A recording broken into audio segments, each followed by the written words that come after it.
La diaspora camerounaise prête à investir au Cameroun, notamment dans les domaines de l'éducation et de la santé.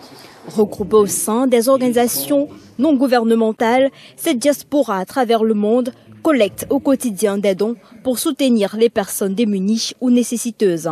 Seulement, une fois au Cameroun, les choses se compliquent. C'est le cas de cette ONG Safe Bridge qui a vu son conteneur de 40 pieds contenant des produits sanitaires bloqués au port de Douala. Au niveau de la douane, nous venons de perdre un conteneur de 40 pieds. Alors avec cela, je me demande bien si ce que prend le chef de l'État est entendu et appliqué. Est-ce qu'il y a cette harmonie entre ce que dit le chef de l'État et ce qui est appliqué sur le terrain? Face à tous ces désagréments, ces derniers ont essayé de rencontrer le chef de l'État en personne. Le chef de l'État est le président de la nation. C'est lui qui décide. Il est le responsable. C'est pourquoi, au moins une fois, j'ai tenté de le voir. J'étais à Etoudi, mais je n'ai pas pu le voir. S'il donne un mot, s'il sait, déjà même il faut se poser la question de savoir s'il sait exactement ce qui se passe.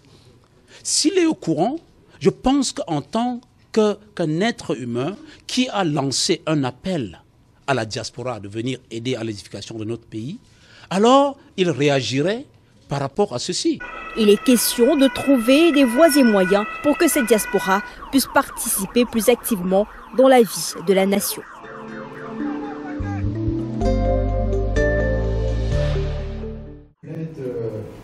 Que l'ONG fait à l'endroit de l'État du Cameroun en prenant les médias pour témoins. L'objet de ces conférences, est-ce que c'est une plainte à l'endroit du gouvernement camerounais? Je suis issu d'une famille excessivement pauvre. Ma grand-mère, celle qui m'a élevé, c'est elle qui a tout fait pour moi. Je me rappelle des moments où j'allais à l'école pieds nus. Je rentrais à midi, allais au grenier de ma mère, de ma grand-mère, chercher du maïs sec, crier, manger jusqu'à avoir mal aux mâchoires et retourner encore à l'école à 15 heures. Il y avait des moments où j'étais obligé de marcher sur les bords du goudron parce que le goudron était tellement chaud.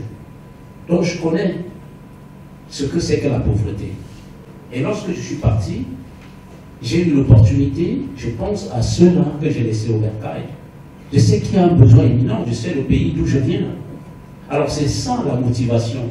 Si quelqu'un va sur notre site ou bien regarde ma carte de visite, derrière c'est marqué la satisfaction de donner est incommensurable. The satisfaction of giving is immeasurable. Donc ça c'est ma philosophie et j'ai toujours aidé. J'ai toujours aidé. D'ailleurs, ce qui se cache là derrière, c'est déjà cette motivation, la satisfaction, penser à autrui.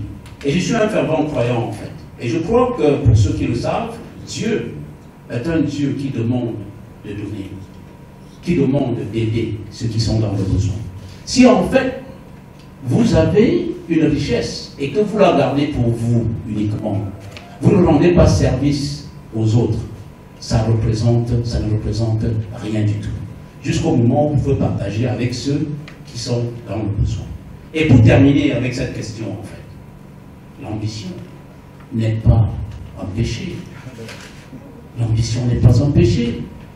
Si vous regardez dans la Bible, que ce soit Abraham, que ce soit David, c'est des gens qui ont fait des choses parce qu'ils savaient que Dieu voulait les récompenser. Être ambitieux, si un jour il arrive que j'apporte ma contribution au Cameroun, mais pourquoi pas? Pourquoi pas? Mais il faudrait déjà que je commence. Pour le faire, ce n'est pas tout simplement être ambitieux parce que vous voulez faire la politique. Non, non, non, non. Il faut déjà que du fort intérieur. Si vous regardez mon passé, vous allez voir que c'est quelqu'un qui a l'habitude d'aider, même avant que le chef de l'État ne lance un appel. Vous savez que la presse représente le quatrième pouvoir. Je n'ai pas besoin de vous le faire savoir. Vous le savez, la puissance, n'est-ce pas, des médias. Je vous ai dit tantôt les efforts que j'ai fournis. Et ces efforts ont été vains. Alors, on peut l'appeler une plainte. On peut l'appeler, c'est un jeu de mots. Hein? C'est un appel plutôt. Ça ne devrait pas être conçu comme une plainte. Mais les journalistes ont le droit, n'est-ce pas, d'utiliser des termes qu'ils veulent. Mais pourquoi est-ce que je me plaindrais à tel point que j'appelle les médias? Non, c'est un appel que je lance. Peut-être que le chef de l'État n'a pas eu l'opportunité d'avoir ces messages, de savoir ce que la diaspora endure, surtout les ONG. Et vous étant le quatrième pouvoir, il y a de fortes chances que le chef de l'État puisse savoir qu'il y a des Camerounais qui ont écouté son appel et sont en train de travailler dans ce sens, mais sont butés à ces obstacles auxquels j'ai fait allusion tout à l'heure. Donc voilà comment est-ce que je peux exprimer le fait que j'appelle les médias. Ça ne sert à rien de se rester quelque part et puis se mettre à se plaindre. Votre voix ne sera jamais écoutée. Mais avec le quatrième pouvoir que vous êtes, oui, nous avons la certitude que ce sera écouté. Je suis arrivé au Cameroun depuis le 17, je veux dire, et je me retrouve à l'ouest. Je venais de retourner ce week-end, où nous avons passé toute la semaine avec une mission médicale organisée par cette ONG également, qui est en partenariat, qui est un partenaire de Save Bridge of Help. Ça s'appelle Pacha Foundation, qui travaille également avec la fondation du docteur Bouélé, qui est à Yaoundé, qui est à Scoville, un groupe de médecins qui viennent des États-Unis, des infirmiers, qui se joignent à ceux d'ici, beaucoup de volontaires, où nous avons passé 2 jours à l'hôpital de Bana, à aider des gens sur beaucoup de plans, sur le plan dentaire, sur le plan de chirurgie, sur le plan de l'ophtalmologie, sur le plan de la cardiologie. Alors il y a tout ce monde-là. Et nous avons passé une journée à Banka et nous avons fini à Bamanté pendant les 2 jours, jeudi et vendredi. Vous voyez, ce n'est pas cette Bridge of Help qui est en train d'opérer là. Mais parce que je suis quelqu'un qui veut aider, j'ai travaillé avec le Pacha dans ce sens-là. Pour vous dire qu'il y a des ONG avec lesquelles nous travaillons. Pour le cas maintenant spécifique de Christophe Fourmenier, je vous avoue qu'en fait, je n'ai pas travaillé avec lui. Nous nous sommes rencontrés dans beaucoup de forums, comme lorsque le président était au sommet de l'Afrique des États-Unis. Nous nous sommes retrouvés là, dans beaucoup de forums, ces forums-là. Nous nous sommes retrouvés dans un forum où il y avait un politicien camerounais, je crois que c'est Kawala, qui était là. Et puis les questions-réponses et tout, nous sommes échangés. Mais dans le cadre profond des relations avec le docteur Christophe Fourmenier, je n'ai pas travaillé, pas encore avec lui. Voilà. Mais ce n'est pas exclu. Je ne peux pas accepter des déchets pour venir les déverser dans notre pays. Ce n'est pas possible. Ça ne relève pas de ma façon de penser, de mes normes de fonctionnement. Alors, il faudrait que je précise que ces lits, si vous avez l'opportunité d'aller sur YouTube ou sur le site de Save Bridge of Help, vous les verrez. C'est des lits presque neufs, je dis bien. Les États-Unis, pour ceux qui ne savent pas, c'est un pays d'abondance. Il y a des gens, il y a des hôpitaux qui utilisent des lits pendant 1 an et s'en débarrassent. Il y a une nouvelle technologie. Alors nous, en tant qu'ONG, surtout lorsque nous avons un statut, c'est pourquoi le statut d'ONG aux États-Unis s'appelle 501C3, 501C3, est critique. Alors les hôpitaux n'ont pas de problème à vous les donner. Il y a même des hôpitaux, des grands hôpitaux, qui sont eux aussi des ONG subventionnés. Ce qui fait que lorsqu'ils voient que vous avez un besoin, ils n'ont pas de problème à vous les donner. Ces lits sont des lits impeccables. Vous n'avez que regarder le YouTube, comme je dis, que ce soit à Edea, que ce soit à Bamenda. Laissez-moi vous dire, même à Soubongo, laissez-moi vous dire les témoignages un peu de ce que ceux d'Edea ont dit, called leaders community. I was there. I passionately talked about this. Passionately. When we lost that container.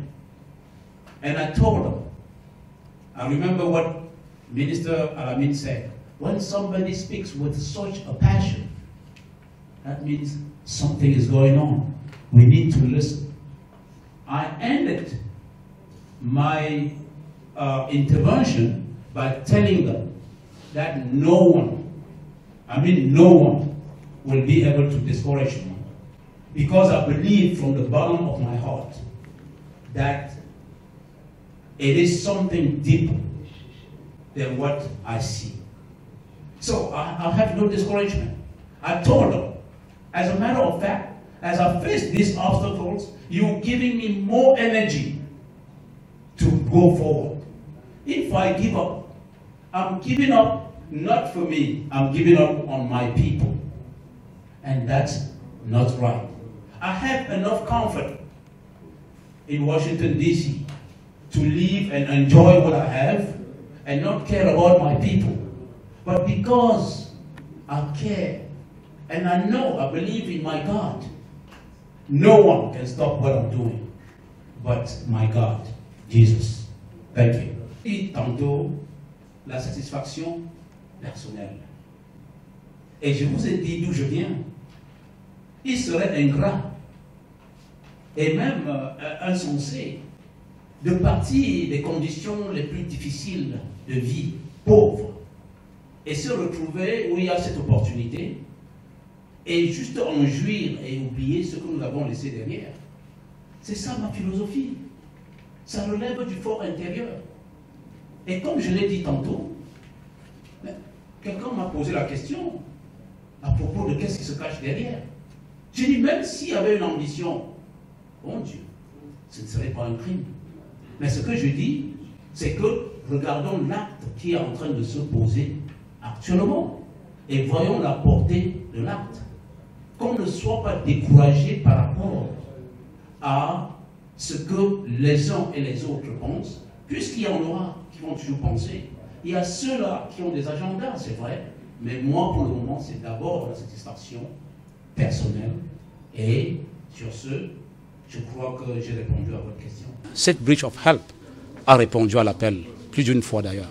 Je vous ai énuméré tout ce que nous avons élaboré au Cameroun depuis plusieurs années. Mais nous sommes confrontés aux difficultés. Au niveau de la douane, nous venons de perdre un conteneur de 40 pieds. Alors avec cela, je me demande bien si ce que prend le chef de l'État est entendu et appliqué. Lorsque je vais à la douane et je rencontre un responsable qui me dit qu'on n'a pas besoin de vous, le Cameroun n'a pas besoin de vos dons. Alors c'est en déphasage avec ce que le chef de l'État dit. Et c'est la raison pour laquelle je m'interroge. Hein. C'est pourquoi j'ai parlé, n'est-ce pas, de est-ce qu'il y a cette harmonie entre ce que dit le chef de l'État et ce qui est appliqué sur le terrain. Je vous ai parlé, par exemple, de payer 3 200 000 pour dédouaner un conteneur de dons. Nous ne faisons pas de business, c'est des dons. Payer 5 400 000 pour dédouaner un conteneur.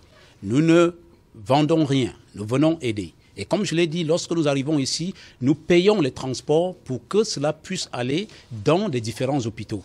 Alors, quand nous allons par exemple dans une institution comme Tchang pour faire des dons et que le directeur de l'hôpital rejette ces dons, alors ça pose un problème. Et même à Souboum, laissez-moi vous le dire, la directrice a rejeté les dons, c'est le chef de quartier qui a réceptionné ces dons pour maintenant les donner à l'hôpital. Ça, c'est autant d'obstacles. Et puis, être en mesure de perdre un conteneur de 40 pieds, après avoir fait toutes ces acrobaties au ministère et à la douane, je dis bien, ça, c'est autant d'obstacles que nous rencontrons à ce niveau-là. Le chef de l'État est le président de la nation. C'est lui qui décide. Il est le responsable. C'est pourquoi, au moins une fois, j'ai tenté de le voir. J'étais à Etoudi, mais je n'ai pas pu le voir. S'il donne un mot, s'il sait, déjà même il faut se poser la question de savoir s'il sait exactement ce qui se passe. S'il est au courant, je pense qu'en tant qu'un être humain qui a lancé un appel à la diaspora de venir aider à l'édification de notre pays, alors il réagirait par rapport à ceci. Et son mot ne peut être révoqué par qui que ce soit. C'est l'attente que nous avons. Et je le dis bien, je l'ai précisé, cette action n'est pas de Save Bridge of Help seulement. Ce n'est pas pour Save Bridge of Help, c'est pour la diaspora tout entière. Parce que les autres sont en train de vouloir émuler ce que Save Bridge of Help est en train de faire. Je vous l'ai dit tout à l'heure. Donc l'appel, c'est que le chef de l'État soit au courant de cette initiative, de ces blocages que nous avons, et puisse permettre, n'est-ce pas, à ceux qui l'implémentent sur le terrain à pouvoir libérer les choses, pour que les ONG fiables soient en mesure de pouvoir opérer. In Etukube and even in Bamenda, the directors evaluated one hospital bed, orthopedic bed, at about 1,500,000. So if you multiply that by about 100 of those beds, you see how much that can be. And then if you take the wheelchairs that we've donated in many hospitals, you can also come up with that. Unfortunately, I cannot give you the real figures because from the United States, that way I can get the figures from the accountant. But I'm just giving you an evaluation so you can see the picture of what we've done.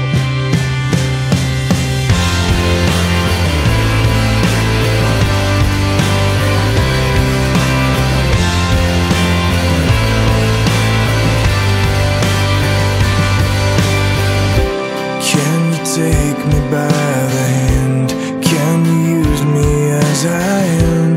Break me into who you want me to be. When the time is finally right, will you open up my eyes? Show me everything you want me to see. This life is not my own.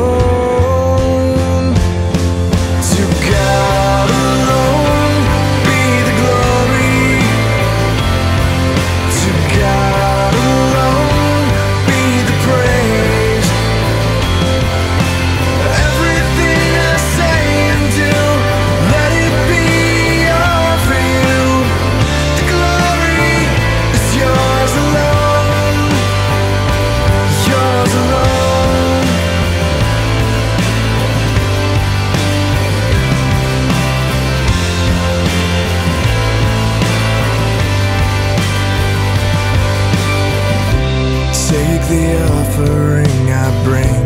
You want more than what I sing.